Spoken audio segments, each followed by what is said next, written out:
Hey everyone, Chris Lopez here, and welcome to our fourth module in the Ultimate Denver House Hacking Guide. So today, we'll be talking about the best locations for house hacking. So the previous module, we talked about the best property types and where to find those properties. Today, we'll be talking about what parts of town to buy those properties in. So today, I got my co-hosts with me, Jeff White and Joe Massey. Jeff is a house hacking coach. Joe is a lender at Castle & Cook. Again, my name is Chris Lopez, and I'm a realtor at Your Castle Real Estate. So, guys, glad to have you back. Hey, thanks so much for having us, Chris. Sure appreciate it. As you mentioned, we're getting into our fourth module, really getting into the meat of things here on the House Hacking Guide. I'm really excited, man. Thanks so much for having us again. Yeah, thanks, Chris. And let's get to it. Sounds good. So a common theme you hear us talk about is you have to keep in mind it's a balancing act, because what do you have to do when you buy a house hack? You actually have to live in the house hack. Well, if that doesn't work for your situation, whether that's due to your spouse, your kids, great. That does not work then. Or if you find a great property that's, in Aurora, but then you work in Golden, well, that might not be a great commute for you. So you have to find those properties that balance your personal needs versus your investing needs. And I said this before, and I'm sure I'll say this for many years to come, the very best investment property often does not work for your personal needs. And that does not mean that you're not sucking it up enough as a house hacker, that you're not tough enough and sacrificing enough. No, you have to live there. And my advice is don't be completely miserable for a year. Find that right balance, because the key here is buying multiple properties and not completely hating while you're doing the process. So we'll talk about where to find these properties. And there's two ways to look at it. There's the short-term perspective, which oftentimes is while you're living there. So that's more of the personal needs. And then there's that long-term perspective for once you move out. So most house hackers own the property for 1 or 2 years, maybe 3 years before they move out. So, hey, while they're living there, does it work for their personal needs like we just talked about? Now, once they move out, what's that medium term and what's the long term look like? Because I can tell you, like, those really cool parts of Denver, that are like the cool place to live. You can walk the breweries, the coffee shops, all that stuff. It might be great for the short term in terms of like quality of life, but they're usually not great long-term rentals. The numbers don't work out. So you want to look at, the price to rent ratio. So great, if I buy a place for this amount of money, what can I rent for? And so, Joe, if I go out there and I buy a $400,000 house that rents for, $2,200 a month, well, if I go out there and buy a $800,000 house, it should rent for $4,400 a month at least, right? It should double. The rent should double like the prices does, right? Theoretically, but it doesn't actually work that way. Yeah. So what do house hackers do then? Most house hackers, we see the sort of point of diminishing returns is about $400,000, maybe $450,000, maybe $485,000 if you've got a really good property with an ADU or something like that. But there's not a direct correlation. And my favorite example to give, I always love asking this in class: Wash Park, good rental area or bad rental area? And everybody's like, oh, it's a great rental area. Well, is it really? The average price in Wash Park is like $1.2 million. Average rent in Wash Park is like $3,700 a month. All right. So I'm getting a very, very low price to rent ratio, or I'm getting a very, very low rent compared to the price of the property.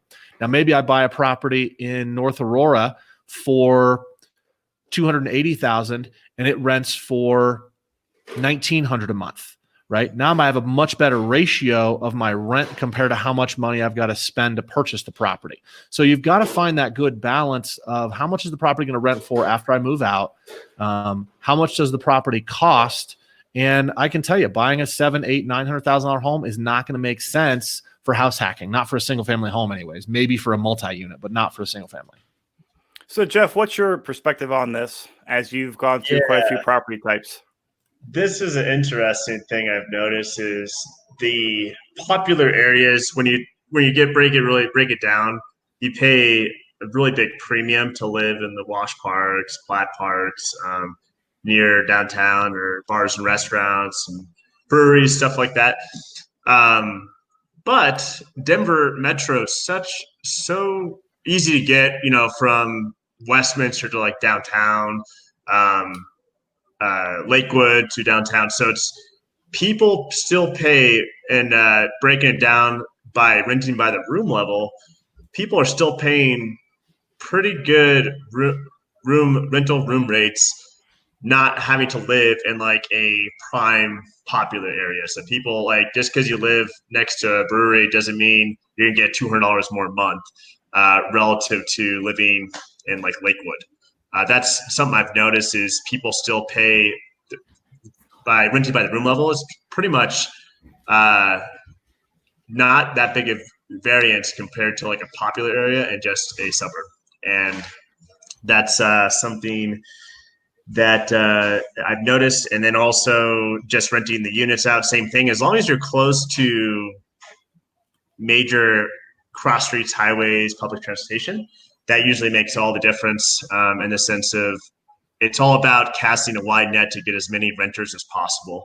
And the more people you have interested, you could probably get, and as long as you price your rental appropriately, you'll get plenty of interest and then get someone in there. And that's more important than trying to, shoot for the stars and maximize, the highest rent possible, because $3,700 a month in Wash Park, that, how many people could really afford to pay that? And if that place goes vacant, how long will it take them to find somebody else, even though it is a popular area? So it's just some things to think about. And I think it's the next module, maybe 2 after this, we'll actually talk about how to calculate your rents and the different types of rents you can bring into your properties. So just again, keep in mind, when you buy a place, look at the price and also look at the rent for once you move out, because you want to make sure it actually is a good rental property, because most people buy a house hack as a future rental property. So another thing to keep in mind is, this is one of my favorite things. The trend is your friend. So I spent a couple of years trying to do some stock trading, and that was a phrase that was often used in the stock trading world. It was like, hey, ride the trends. Well, it's a very true concept here when you talk about real estate. Now, with day trading, we're talking about trends that are minutes to hours or days, and I did not do very well on those. Now, with real estate, I think it's a little bit easier to identify trends. So, they're not hard to see. It's like, hey, if you go to an area and the next neighborhood over, they're just going through amazing transformation. Oh, and now this neighborhood, you see a couple dumpsters because properties are being flipped. You're seeing properties being updated. Oh, you're seeing higher end stuff going, like neighborhoods are changing. Well, what does that tell you? Well, that tells you that, that neighborhood is changing. It's trending upwards. So you want to buy a place, if you can, where it is trending upwards. Like, hey, great, this place is not a rhino yet, but maybe it'll be a future rhino, or maybe not quite that dramatic, but it's an up and coming area. And Jeff, your current house hack, it's one of my favorite parts in town. It's Southwest Denver. It is like one of the last affordable pockets of Denver. The price points are low relative to the rest of Denver, and you see the neighborhoods changing. They're like, talk to us about where you're at. Yeah, it's right in the pocket of, like you said, Southwest Denver, 15 minutes from downtown, 10 minutes from the light rail, close to awesome pho and Mexican restaurants, and close to Belmar. So you're kind of, the proximity of it, I think, is great. Like you're describing, trying to predict trends. And it is like, if you look at all the Denver neighborhoods surrounding downtown, all of them are pretty much really expensive, except for the Southwest Denver area, which is just a little south of Sloan's Lake, if you look at it on the map. And it's just long term. I look at it exactly what you mentioned, and that think long term is, yeah, it's not, this isn't Wash Park here. This isn't Sloan's Lake. I'm not getting, the cream of the crop restaurants and bars over here. But long term, that I could definitely see the trends going that direction, because people always need a place to live, and people like living near, popular areas and close to things and close to other people. And this is one of the last pockets of Denver that's still reasonably priced. And think about this, like going back to that long-term perspective, if it's an area that's changing, it's an area that's in demand, well, that usually means prices go up and rents go up. I've never heard a landlord complain about either of those happening or both those happening, because those gives you a lot of options down the road. Now, in the last modules, we'll talk about when you buy in these areas and 10 years later, you have a lot of price increase, how that can actually really accelerate you building your rental portfolio. So, I'd say if you can, look for areas that are transitioning, they're up and coming. Again, you don't need a crystal ball for this. You can see parts of town, neighborhoods that are trending upwards and that are changing. Other things we like to look at, and this is not, like an A priority list, but if we see these things and all things are equal, like, hey, great, we'll buy in this type of area because it can lead to some better opportunities. And that's just government programs. Because what does the government do? They spend money or they reduce people's taxes to spend money in areas. I mean, that's really what the government's good at. So, one of the things we look at, and this is more for rental properties, but if it makes sense as you're looking at house hacks, buy an opportunity zone. Not that you're going to take advantage of what opportunity zones have to offer, but what that means for the area. So a couple of years ago, the federal government passed a bill that allowed states to designate areas as opportunity zones. And these are areas that the town or the city wanted to funnel development into. So these are like underdeveloped areas. And so they give some amazing tax benefits to people that will invest money in there. And so if people are investing money there, well, what does that do to the neighborhood? It usually changes. It usually makes it better. So if you can buy in that area and ride the coattails of big money going in, hey, ride that. Another thing, here's a great example. What's the municipality doing? So in 2019, Lakewood voted and passed on Proposition 200.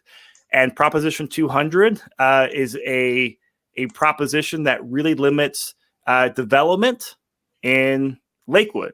So if they are going to constrain supply, but there's still demand, well, what does that do? Well, Econ 101, that usually means rents and prices are going up. And so that's another thing to look at, not just, going back to like the trend is your friend. And one of the reasons we really like Lakewood right now, because where's Lakewood? Well, it's between Golden and Denver, which are two very desirable places to live. And their average price point is both higher than Lakewood. Lakewood's a great location, access to mountains, access to Denver.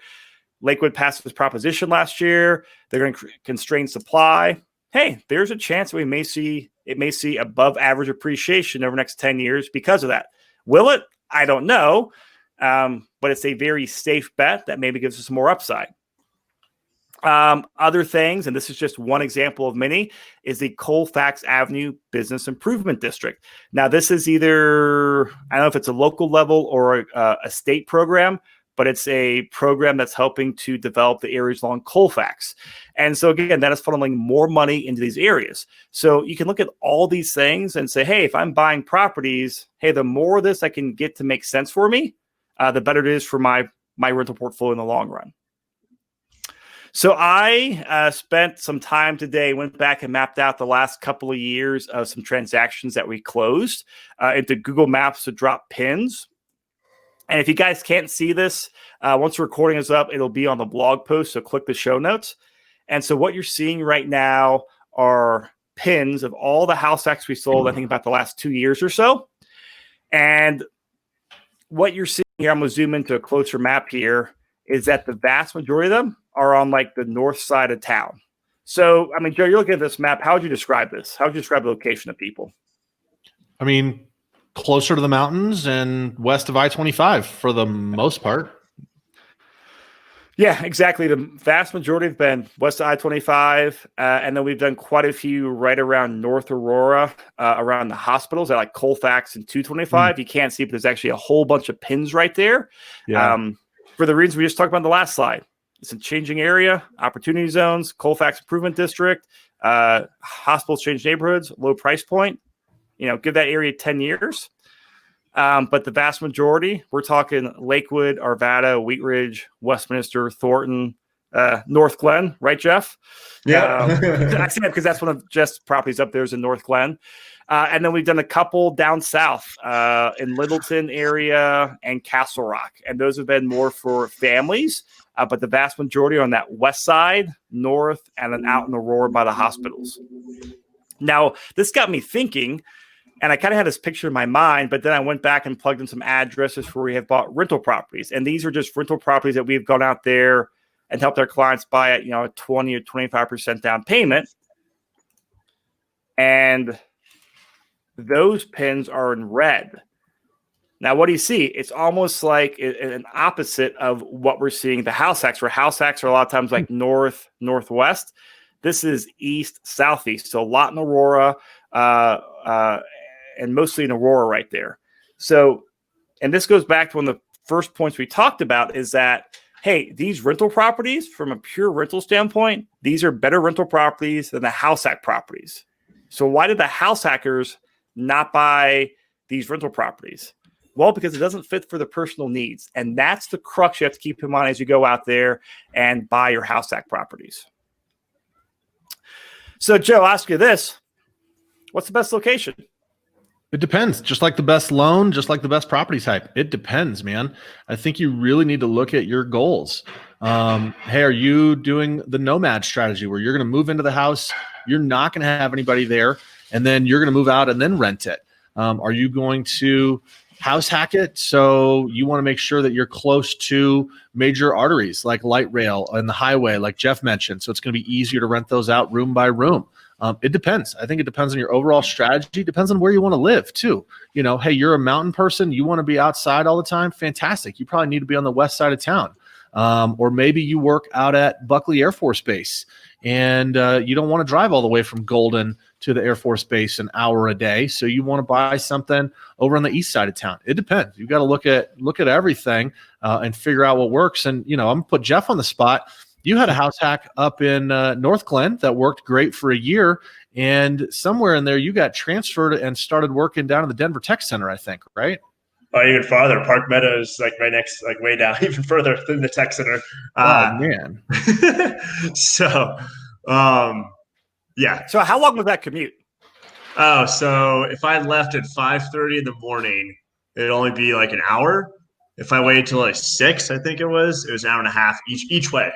Yeah, man. And so when you bought that property in North Glen, that was a great location. It worked great for you because you worked somewhere up in Broomfield, I think, right? Yeah, like right 84th and Federal-ish. Yeah. And then things changed. And so you bought your next house hack way down in South Denver. Yep.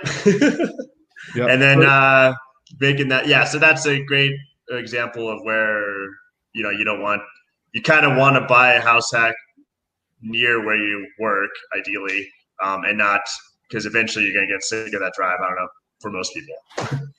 Yep, I think you're right. Well, not only sick, but there's actually there's a physical cost to your car, and your time is worth something too. So it's like, hey, great, you saved $30,000 on a property, but you're spending an extra $15,000 a year in commuting costs. That's not a good deal in my book. It'd be a physical cost to my mental health as well. All right, so yeah, that wraps up for this presentation, guys. Before I close out, any final thoughts? No, I think it goes back to what we always say: really review your goals, review your plan, think through it. There's no right answer. We've got a lot of people listening tonight, and I'm sure we'll have a lot of people listening to these recordings. This is probably going to stimulate more questions than answers. But that's the whole point of this, is we want to give you, things to think about, and each person's going to be different. Just because Jeff did it one way doesn't mean that's going to be right for the person listening. So think through what you want, how you want to do it, your timeframes, et cetera. And then to add a little bit to that, it's really, what's interesting is what you think might be best for you after you go through your first or second house hack. You kind of change. You might change your goals. You might change locations. The thing I enjoy most is kind of just trying new locations out. So I don't mind moving to a different neighborhood. I don't need I have to live in Southwest Denver or Lakewood or any other spot. It's just what works best for me, and that's something each person needs to think about: is where do you work at? how far is your commute? I think would be a big part of it. And then what do you enjoy? What are your hobbies? Do you like Joe said, do you like going to the mountains? Then maybe you should live somewhere next to I-70 or 6th Avenue. Do you like more, bars and restaurants? And maybe you should maybe pay a little higher price to live closer to downtown or a popular neighborhood area of Denver. So just, some things to think about. And the interesting thing too is, this is a lot, it's not like you're stuck in this. That's where people look at it wrong, is like, oh, well, if I make a mistake, what if I buy the wrong property? Every house hacker that I know, no one's made that regret saying, oh, I shouldn't have bought this. And they've all have made it work, whether it's the location they wanted or not, they've made it happen. So to me, house hacking is a great long-term strategy, and just make it the right fit for you by choosing the right location and finding a great realtor and lender. So great points set on, guys. Thank you, and thanks everyone out there for listening. Again, if you need help with running your house hack, contact Jeff. Help with the financing, talk to Joe. Help finding properties, talk to me. All right, guys, have a great one, and we will see you in the next module.